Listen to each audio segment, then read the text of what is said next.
Hola, ¿cómo están? Bienvenidos a Reto Lector. Hoy ya es el capítulo 9, me queda un solo libro para poder terminar este reto y después vemos cómo seguimos, sigo con el reto, si no, si cambiamos la temática. Y en el día de hoy no me podía faltar uno de mis libros preferidos que han marcado mi vida como lectora, un libro que siempre había querido leer, que llegaba a mí como una especie de mito, de fantasía, a través de diferentes páginas web y recomendaciones, pero recién lo pude tener gracias a que me lo prestó un amigo hace un par de años atrás y recién lo pude leer y lo conseguí comprándolo en una comiquería hace unos días. Y bueno, si estamos hablando de comiquería, estamos por hablar de un cómic y qué mejor que empezar con uno de los mejores de la época dorada de nuestro cómic argentino, y estoy hablando de El Eternauta, escrito por el grande de Oesterhel y dibujado por Francisco Solano López, una de las mejores obras de la literatura argentina, a mi modo de ver, una de las mejores obras del cómic a nivel mundial, y no lo digo solo yo, también lo dice Netflix, que va a hacer una serie sobre el Eternauta. Lo habían anunciado a principios del 2020, falta ver qué es lo que van a hacer y qué es lo que va a pasar con el Eternauta, que espero que no lo arruinen, porque siempre ha sido un pedido de los fanáticos, una historia audiovisual. Siempre ha tenido muchísimos problemas por un tema de derechos. No se había podido hacer la película. Sí hay películas que los rememoran o que toman ciertos gags, como por ejemplo Fase 9, una película argentina que es buenísima, que lo tiene allá, yo se las recomiendo porque está genial.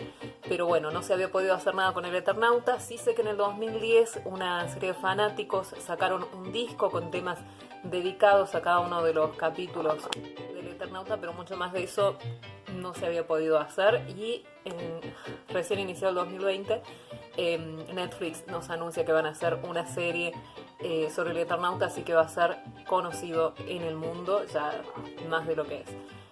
Bueno, el Eternauta es publicado por primera vez en 1957 en la gran revista Hora Cero, cuyo nombre rememora uno de los mejores cuentos de Ray Bradbury. Esta revista, que parte de la editorial armada por Oesterhel en su momento para poder contar sus historias, y se serializó desde 1957 hasta 1959. Son, creo que 106 números en los que el Eternauta va haciendo su aparición en esta revista, una de las mejores historias de nuestra literatura nacional. Bien, había mencionado dos autores. Por un lado tenemos a Oesterhel y por el otro lado al gran dibujante Francisco Solano López. Él es descendiente del presidente paraguayo que tiene el mismo nombre, Francisco Solano López, que creo que fue presidente alrededor de 1840 aproximadamente. Y es un gran historietista argentino, tuvo una vida súper prolífica. Él recién falleció a los 88 años, vivió por muchísimos lugares, tuvo que emigrar también debido a la dictadura y estuvo trabajando en Europa en diferentes publicaciones, estuvo trabajando en Brasil, creo que en los últimos tiempos también había vivido en Río de Janeiro. Y por el otro lado lo tenemos al grande de Oesterhel, un gran autor argentino, el cual no se había preparado para ser autor. Él había estudiado geología en la UBA, de hecho se recibe de eso, pero antes de recibirse ya había estado trabajando como corrector, como editor en ciertos lugares, y un año después de casarse decide que no se quiere dedicar a la geología, se dedica directamente a escribir, a publicar, a armar editoriales, a trabajar. De hecho, la editorial bueno, Oesterhel en el 55 funda la editorial Frontera, que era una editorial con la que él se siente más independiente de las otras editoriales y puede publicar las historias que él quería. En esta editorial va a utilizar diferentes seudónimos. Uno va a ser H. Sturgis, el otro C. de la Vega. Su hermano también va a utilizar un seudónimo y va a escribir en estas obras, en esta editorial. Y esta editorial es la que lanza las revistas de historieta argentinas, que son muy conocidas. Por un lado, Hora Cero, que como dijimos es la que rememora uno de los mejores cuentos de Ray Bradbury, y por el otro lado también lo que es la revista Hora Cero por un lado, y la otra era la revista Frontera, que hace alusión también a esta editorial. En una época donde el cómic argentino estaba en su época dorada, donde hemos tenido grandes historietistas y grandes historias. También una época que estuvo marcada por la dictadura. De hecho, ambos autores van a ver su vida cambiada por la dictadura. Por un lado, Francisco Solano López, que era más joven, que Oesterheld va a tener que emigrar a Europa junto con toda su familia, huyendo de las amenazas de la dictadura, y Oesterheld, que va a ser desaparecido por el proceso de reorganización nacional en el 77, y su muerte va a ser en 1978. Porque ambos eran miembros de Montoneros y de hecho muchas de sus historias van a estar con este tinte ideológico, pero creo que la que mejor representa ese momento histórico, político y social de la Argentina es El Eternauta. Por eso también es una de las grandes obras de nuestra literatura, por la forma en la que cuenta ese momento que atravesamos de la historia. Entonces, esta historia va a estar protagonizada por Juan Salvo, un personaje que, para los que vimos The Walking Dead, el protagonista Rick Grimes rememora un poco la figura de Juan Salvo. Yo no sé si el autor de The Walking Dead leyó El Eternauta o se inspiró en él, pero hay cosas como muy obvias que me parece que también hay que resaltar y hay que revisar eso, porque tiene cosas muy similares a la actitud y a la personalidad de Juan Salvo, quien es que se transforma en El Eternauta. La historia inicia con Oesterheld contándola de cierta forma, y a él se le aparece de la nada, como viajando a través del tiempo entre dimensiones, este protagonista que es Juan Salvo, quien le cuenta lo que va a suceder en el futuro.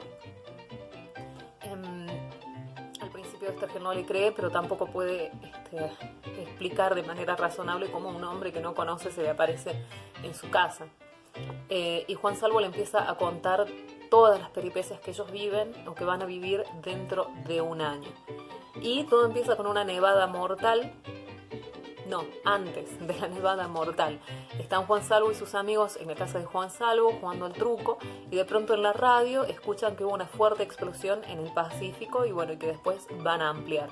Minutos después de eso empieza una nevada mortal afuera de la casa, una nevada tipo radioactiva de un color muy extraño, donde si salís a la calle inmediatamente morís. De hecho, spoiler, uno de los amigos de Juan Salvo, que está desesperado por ir a su casa a avisarle a su familia, sale y muere en segundos.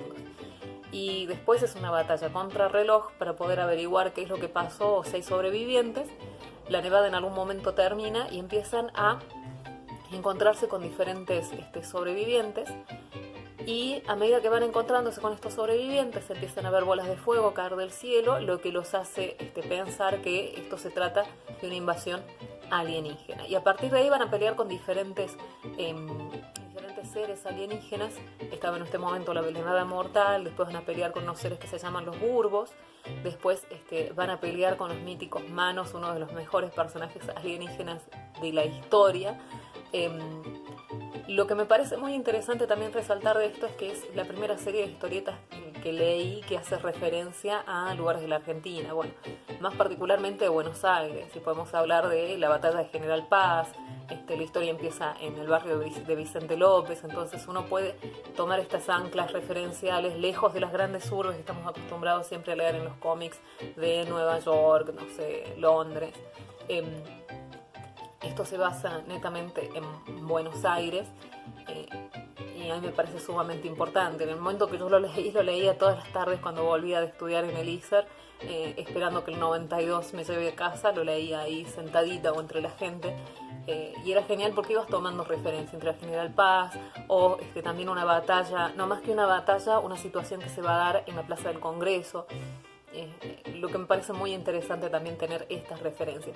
Y otra de las cosas fundamentales de este libro o de estos personajes es que no se trata de un héroe individual.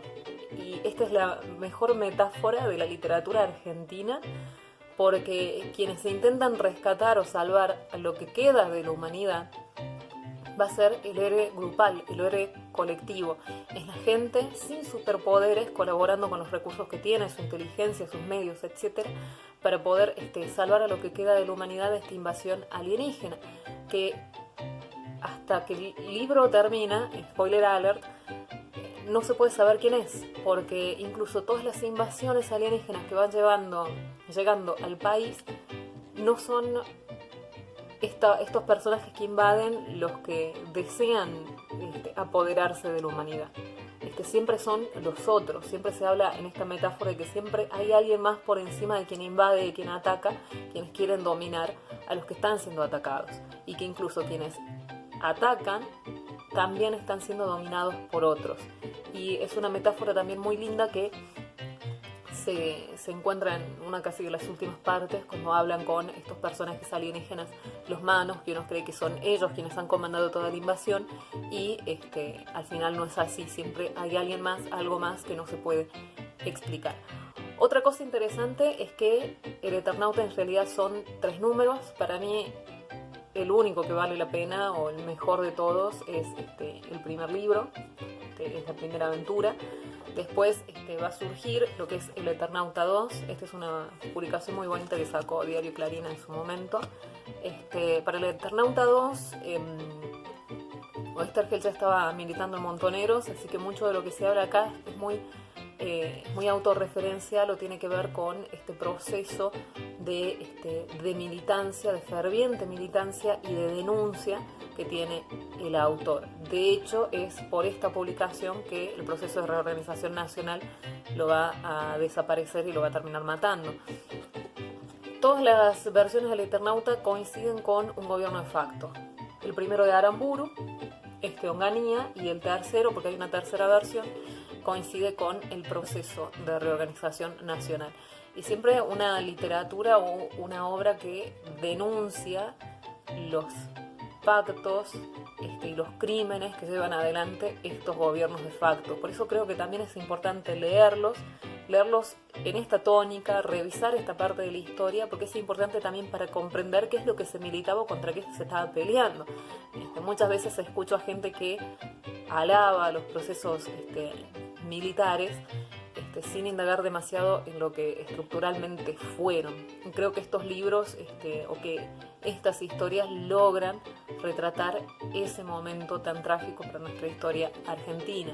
Y de hecho que Oesterheld termina siendo desaparecido y termina siendo uno de los 30.000 desaparecidos por los que todavía reclamamos justicia, me parece que termina de cerrar la metáfora y la denuncia que él pretendía con el Eternauta. Es un libro que yo recomiendo siempre. Una historieta es algo difícil de conseguir, o al menos lo era hasta hace algunos años. Yo recién pude comprar el primero en 2017, pero sí es importante tenerla en cuenta, es importante leerla, sobre todo antes de que aparezca la serie de Netflix y nos queme con la adaptación, a la cual no le tengo mucha esperanza, porque los yankees, cuando adaptan productos argentinos o cualquier producto, lo hacen mal.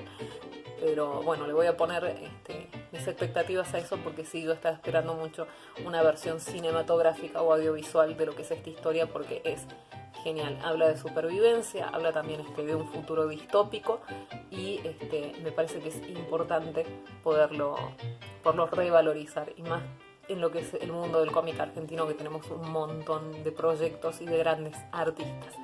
Así que bueno, para el día de hoy la recomendación número 9, ya antes de terminar lo que es el reto lector, para los que nos gustan los cómics, el Eternauta 1, 2 y 3, si lo consiguen, también es difícil de conseguir.